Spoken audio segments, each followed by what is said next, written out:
everyone, this is Sid here and welcome back to another video.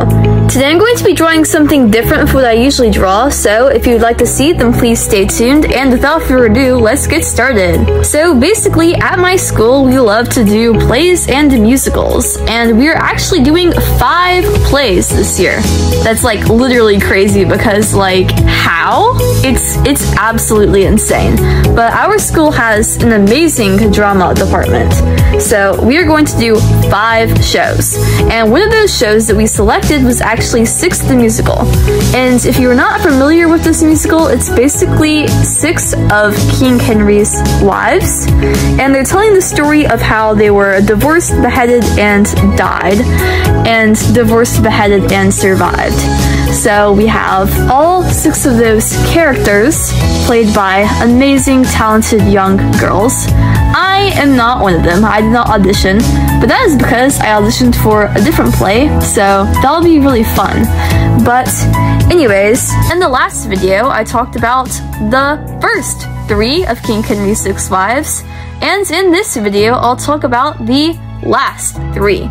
So if you'd like to watch the other one, then you absolutely can.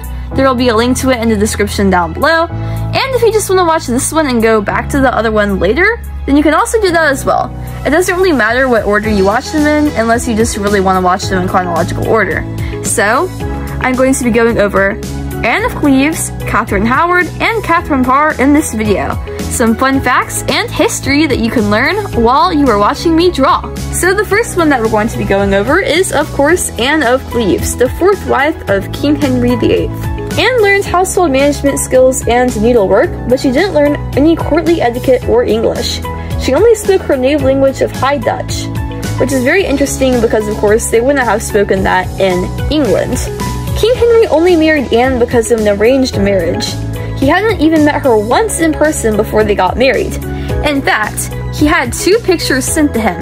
He had someone paint a picture of Anne and Anne's sister, and based on those pictures alone, he decided that Anne was more pretty than her sister and she was the one that he wanted to marry. She and King Henry had the shortest marriage of any of his 6 wives at only 6 months.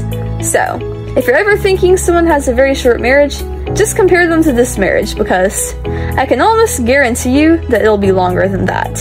That's like literally half a year, guys. Not very long. Even after they got divorced, King Henry still allowed Anne to stay at Boleyn's old mansion and remain a member of the royal family, which I guess is pretty nice of him, but I mean, not that great considering that he literally divorced her 6 months after they got married. When Anne was asked to return her wedding ring to King Henry, she requested that it be broken into small pieces because it was clearly of little worth. You go, girl. Expressing that negativity. Anne was King Henry's longest living wife, as in she survived the longest of anyone else. Anne was the only wife to be buried at Westminster Abbey. And if you don't know, Westminster Abbey is just this really prestigious place in London where lots of really preppy people were buried. Next we have Catherine Howard, the 5th wife of King Henry VIII. Catherine's mother died when she was very, very young, so her father sent her and her siblings to live with their relatives. She didn't receive that much of an education. She could read and write, but she didn't master any other skills. She liked to dance, but she would often get distracted during her dance lessons by her friends telling jokes. Catherine was over 30 years younger than King Henry. That's like a total Trump and Melania relationship right there. By the time that she married him, King Henry was very old and fat, so Catherine did not actually like him that much. You could argue that she was a very material girl, or that she was just a gold digger and wanted his money. But I mean, so would I, to be honest. Who wouldn't? She fell in love with a man of the court named Thomas Culpeper. After her affairs with him and another man named Francis Dereham were revealed to the public, she and the 2 men were all 3 executed. King Henry was so upset that he threatened to kill Catherine himself with a sword. Unlike Anne Boleyn, she had no formal trial before her execution, and though Anne's remains were found, Catherine's remains were still missing to this day.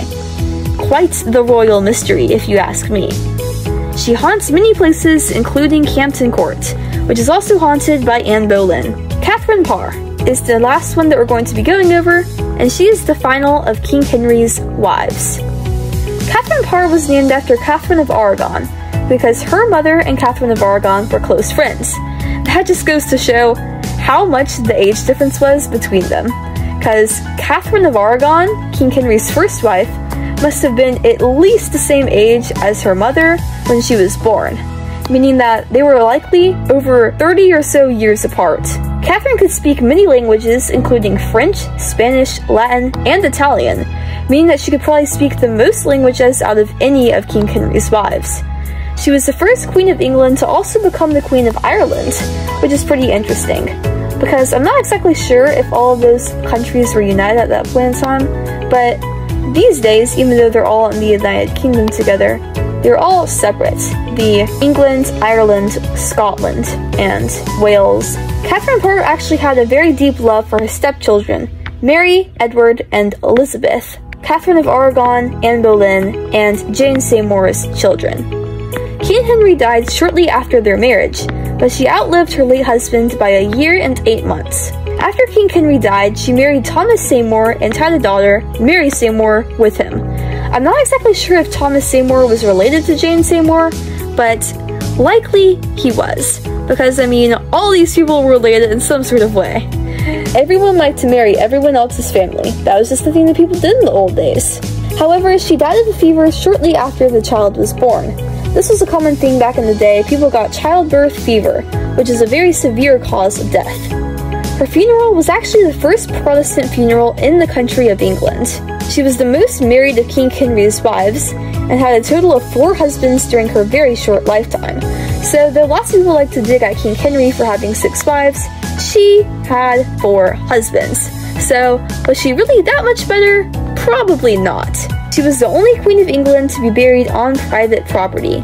And that is it for the fun facts for Catherine Parr, and for all of the fun facts. This video is actually a lot shorter than the other one was, so once again, if you'd like to watch the other video, then you may 100% do so. There will be a link in the description box down below. There's also a link down below if you want to check out this sheet that I made with all the fun facts on it. I think it's a very interesting collection of fun facts. And there's also a link down below to where I got all this information from, if you'd like to do some research on the 6 wives of King Henry VIII yourself. So you can go and check it out. And anyways, I hope that y'all all enjoyed this video.